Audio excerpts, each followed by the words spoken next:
Hi అండి అందరికీ. సమ్మర్‌లో ఎండలు ఫుల్‌గా ఉన్నాయి కదా! అందుకే ఐస్ పాప్స్ అయితే చేశానండి.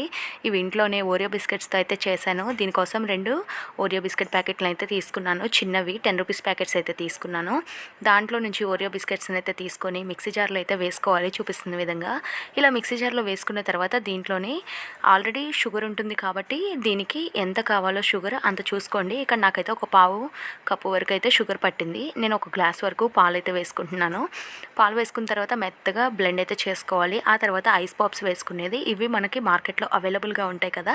ఆ పాప్స్ బాస్కెట్ని అయితే తెచ్చుకోవాలి. దాంట్లో ఆ మోల్డ్స్లోని ఈ ఓరియోది మొత్తం పోసుకోవాలి. పోసుకున్న తర్వాత డీప్ ఫ్రిడ్జ్లోని ఒక 4 to 5 అవర్స్ ఉంచితే చాలండి. ఇంక అంతే, ఐస్ పాప్స్ అయితే రెడీ అయిపోతాయి.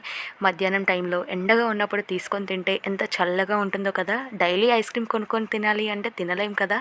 ఇలా చేసుకుంటే చాలా టేస్టీగా ఉంటాయి. తప్పకుండా ట్రై చేయండి. కింద కామెంట్ చేయండి.